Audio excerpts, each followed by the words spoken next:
Apat na matataas na opisyalis po ng Office of the Vice President ang kinontempt, ipapakulong na ng Committee on Good Government and Public Accountability dahil sa hindi po pagsipot sa mga public hearing na binubusisi ng Kongreso ang confidential at intelligence fund ng Office of the Vice President at Office of the Department of Education noong panahon ni Vice President Sara Duterte.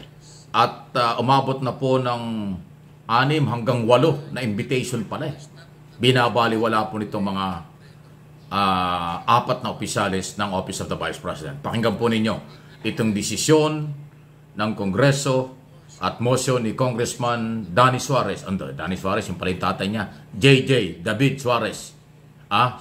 Isa ho sa mga Deputy Speaker ng Kongreso. Pakinggan po natin ito. Mr. Chair, based on the narration of our COMSEC, I think the committee has gone over and beyond what is usually practiced by committees when it comes to invitations for resource persons and witnesses to attend our hearings. At nakikita naman po ng lahat ng mga mamamayan natin na sumusunod sa atin na regular naman po ang hearings ng Committee ng Good Government patungkol sa issue na pinag-uusapan natin sa pondo ng Office of the Vice President at sa Office of the DepEd Secretary nung panahon po siya ay kalihim. Pakinggan po natin Sige po, pakinggan po ninyo. Ngayon po, Mr. Chair, given that there is a defiance by these resource persons, willful defiance of these resource persons not to attend our hearings, given that last hearing we already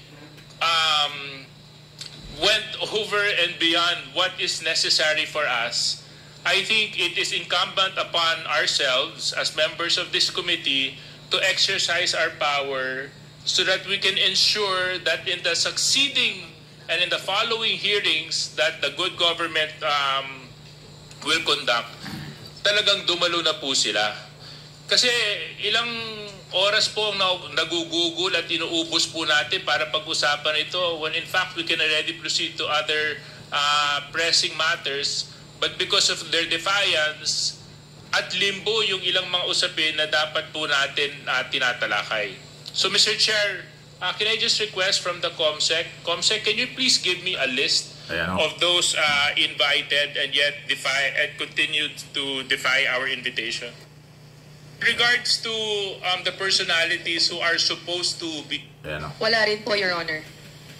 She is the Special Disbursing Officer, tama po? For the OVP, sir. Yes. What about Attorney Sunshine Fajarda? Nandito po ba siya? Not present as well, Your Honor. What about Mr. Edward Fajarda? Is he here? Not present as well, Your Honor. Wala talaga. Miss Juliet Villa del Rey. Nandito. Confirmed attendance and present here, Your Honor. Alright. Mr. Kevin Tenido. Present, Your Honor. Here. Confirmed, sir. 4 lang yung hindi dumating. Miss Edeline Rabago. Present here, Your Honor. Yan, buting iba nandun. Rosalyn Sanchez. Nandyan Present, din. Your Honor. Okay. Thank you very much. Mr. Chair, with that being said, for the individuals, Mr. Lemuel Ortonio, Ms. Gina Acosta, Attorney Sunshine Fajarda, and Mr. Edward Fajarda, I move that we cite in contempt these individuals for their continuous defiance to attend the committee hearings on good government. Second to the motion. Second, Mr. Chair. Yan bilis ng second. Second motion, approve kagad. 4 po yung kinontempt na. So far as individuals, Mr. Lemuel Ortonio, Yan. Ms. Gina Acosta, Yan. Attorney Sunshine Fajarda, and Mr. Edward Fajarda. Mag-asawa yata yung pahardang yan. 4. There is a motion to cite them in contempt in accordance with Section 11. Ayun. A. Refusal to obey summons. Official to obey summon. Is there any objection? Hearing none, the motion is carried. Ayun, approve. Approve. Approve po ang pag-contempt dito ho sa 4 na mga opisyalis ng Office of the Vice President na ilang beses nang inimbitahan, hindi dumadalo. Ay hindi ho pwedeng taguan ng Kongreso. In aid of legislation po ang investigasyon yan. Paano ba yan? Okay? Mabigat po ito. At ito meron pang isang nangyari. Meron pong isang abogada, siya daw yung Chief Legal Affairs ng Office of the Vice President, si Atty. Tolentino. Naku, nagkaroon din ng problema rito. Kasi dumating doon, wala naman palang formal invitation. Tapos hindi nanumpa. Ang tamang lingwahe dito, pinalayas. Pinaalis po ng Kongreso sa komite. Kasi hindi nga po nanumpa at wala naman siyang formal invitation. Naku, naloko na ito. Sandali, tingnan natin kung madidinig po ninyo. Ito yun, no? I Ayan. am the Chief of Legal Affairs of the Office of the Vice President. I Ayan, am oh. here to represent the institution, Your Honor. You cannot speak unless until you take your oath. That's the rule, internal rules of this House and Ayan, oh. this committee. Hindi You cannot ko- speak unless you take your... Ayan, no? Sandali, Oh, ma'am, andito po pala kayo. Why did you refuse to accept the Your Honor, oath has not been administered. Thank you, Your Honor. Mr. Chairman, can we administer the oath of those Ito, tingnan po first-time ninyo. that, Hindi ho kasi attended nanumpa this, yung babae. Ayan, no? Ibang klase. Tingnan natin silang lahat. Ayan, no? Comsec, pwede Ayan, no? po ba- Tingnan po ninyo. Pinatayo pero hindi siya Sabay-sabay. nanumpa. Tingnan Thank you, Your natin, Honors. To all the resource persons, Ayan, including Attorney Lee Emily. Pinatatayo Attorney Emily para manumpa, Tolentino, pero itong please Atty. stand up. Tolentino tumayo, pero hindi naman Including tinaas ang Attorney kamay, hindi Emily nanumpa. Tolentino. Kaya nagalit yung congressman. But since you are willing to testify, Your Honor, and give your statements, Your Honor, Ayan, it oh. was requested that she will be giving her oath as well, Your Ayan, Honor. yan yung mga ibang inimbitahan. Pero mayroong isa dyan, ayaw hong tumaas yung kamay. Ayaw manumpa, ayaw nasa dulo. Ito yun, no? Yan yung babaeng yan, no? Start the oath first. Please raise your Itong right babaeng hand. ito. Ayan, no? Tignan mo Do yung you isa, ayaw swear to manumpa. tell the truth, the whole truth, and nothing but the truth in this inquiry, Yung nasa Your kaliwa Honor? ng screen. I do. Ito po The yun. oath has been administered for the resource persons, Ms. Rabago, Mr. Tenido, Attorney Sanchez, and Ms. Villadere. However, Attorney Emily Torrentira refuses to take her oath, Your Yun, Honors. ayan po, oh. Ayaw manumpa. Ayan, no? Yung nasa dulo, yung pong babaeng ito. Yung ito, yun, no? Yung nasa kaliwa. Mr. Chairman, I'm just Ayan, wondering yan. why... Ayaw attorney- manumpa nung what's isa. the name of Ayan, that, no? that Ito yung person? ayaw manumpa, oh. Ayan, no? Emily, Emily Torrentira, Your refused to Honor. raise her hand for the oath taking. Ayan. Can we ask her why she refuses to... Ayaw manumpa ng babaeng ito ay Chief Legal Affairs ng Yeah, Office of the Vice President. Mr. Chair. Pinalayas yan. Ito, pakinggan ninyo. Sandali, ha? Sandali lang po, ha? Tag-break lang. Pinalayas po yan dahil kasi hindi nanumpa, eh. Sandali, ha? Ayan, no? Nagpapaliwanag pa siya pero hindi tinanggap ng Congress. Take ng oath. No, Your Honor, I am not refusing to take the oath. Prior to being asked to take the oath, I was trying to explain, Your Honor, that I am not an invited resource person. Oh, hindi ka pala invited, eh. Second, that I've only been asked now to explain why there was no receipt for subpoena for the persons who are not present here. That is what I'm trying to say, Your Honors, respectfully. Hindi ka pala imbitado. I just Bakit wanted nandiyan to ka? explain Alam nyo, ang that motion dyan, pinatanggal as, lahat yung kanyang part sinabi. of the Legal Trace- Affairs Division of straight the out. office, I wanted to explain why we did not receive. Pakinggan po ninyo, may mangyayari po dyan.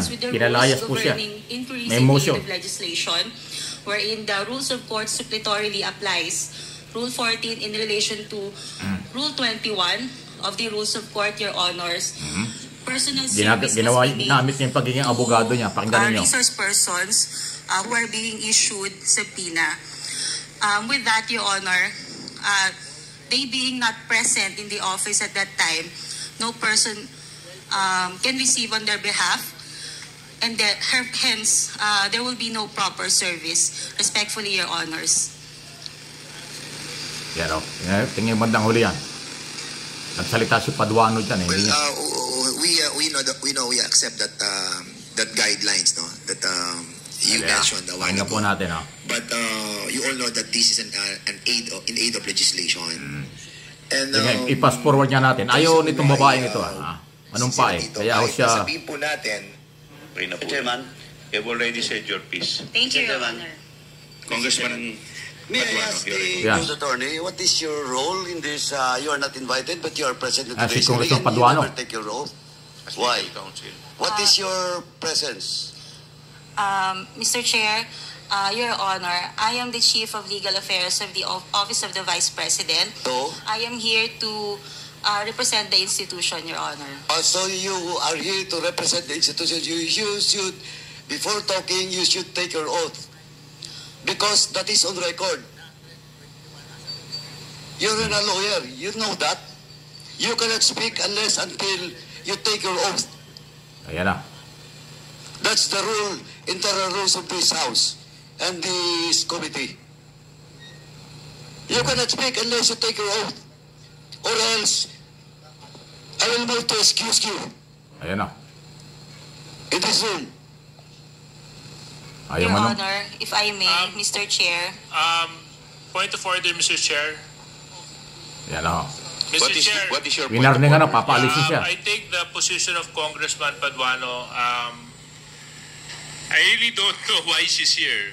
Ayan, okay. Has she Kakaya ito. forwarded any Walang communication, pero dumating sa komite, tapos ayaw manumpa. attendance? Anong klase naman yan? Hindi, Ayan o, sandali lang ha. Sandali lang. At, Mr. Chairman, a while ago, she was trying to tell us that she is the representative of the Office of the Vice President. And if you hindi are nga the siya representative invited of the eh. Vice Ayaw President, manumpa. Ano yan? You have this Nagmana ka doon sa amo, Take ayaw your oath manumpa. as well. Yeah, but other than that, Mr. Chair, Sandali lang ha. Ayan o. before we can even proceed to asking her to take her oath, has she communicated officially to the committee? Nako, ayan na. Ayan o. So, importante yan. Sandali ha. Baka hindi eh. That she is Hindi indeed nakipag-coordinate sa komite. representing the Biglang Office of dumating. the Vice President? Is there any letter that whereby Attorney Tolentino is given authority to represent the Office of the Vice President, Comsec? None, Your Honor. Nako, Did wala. you submit your authority? If Wala. I may, Your Honor, respectfully. Yes, please. Mr. Chair, can we just call for a 5-minute suspension? Nag-break silang dali. Pero tinuloy din kagad yan. Sandali lang yung break. Ano ha? Kasi 5-minute suspension declared by Oo, the chair. kasi ayan o. Ayan o, sandali. Kasi yung walang invitation, dumating, Committee tapos ayaw hearing manumpa. Eto, pakinggan ninyo kung ano magiging desisyon. Ibang klase itong mga tao ni BP ah. Kakaiba ito. Congressman Paduano. Ayan na. Chairman. Anyway, Mr. Chairman, first and foremost, since the good lawyer has no written authority coming from the Vice President, second is that she never take her oath. So, Mr. Chairman, first, I move that we strike out all, on record, all the statement being made by the good attorney. Seconded.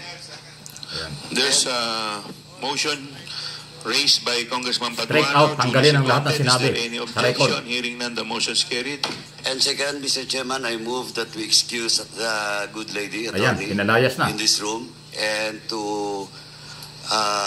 request the SAA to escort Ayan na ho. the good attorney Pinalalayas outside na. of this room. Pina-escort na sa security. Ayan There's o. a motion to excuse Ayan na. Pinalayas na. the good attorney from this room, which is duly seconded. Is there any objection? Hearing none, the motion is carried. Ayun, approve. Mr. Chair, if I may Ayan. respectfully. Umihirit pa. You're out of order. You're not ready. Ayun. Ayan o, ang nangyari. Dalawa itong nangyari. Sa opening pa lang po ng pang-apat na hearing na ba ito? Okay lang hearing na ito ng Committee on Good Government and Public Accountability. Una, 4 na mga opisyal ng Office of the Vice President, kinontempt na. Papakulong na yan. Tapos itong Attorney Tolentino nagpakilala, Chief Legal Affairs ng Office of the Vice President, dumating doon, walang invitation, pero ang kanya sinasabi, kinatauan daw siya ng institusyon. Pero pinanunumpa siya, tumayo lang, hindi tinaas ang kamay, hindi nanumpa.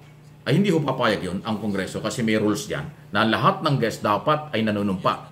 Na pawang katotohanan lang ang sasabihin. Ay hindi po ginawa. So pinalaya siya at strike out pa, pinatanggal lahat sa record ang kanyang mga sinasabi. Ayan ang matindi. So, abogada, hindi nanumpa. So, yung nagmana kay Inday Sara Duterte na ng unang hearing, pinanunumpa, ayaw ding manumpa. Ayan, nako, nagkakaloko-loko na. Kawawa itong mga empleyado ng Office of the Vice President at saka Department of Education. Sumasabit sa mga posibleng kaso, sasabit sa mga posibleng kaso dahil sa kanilang amo na si Vice President Sara Duterte. Vice President ang dating Secretary ng DepEd. Nagmamatigas. Pero ito, mga abogado, accountant, ano nakita nyo? Ayan na yung development. O, sino ang tama dyan? Sa tingin ba nyo, mali ang Kongreso dyan? Hindi po. Dahil kinatawan sila ng taong bayan.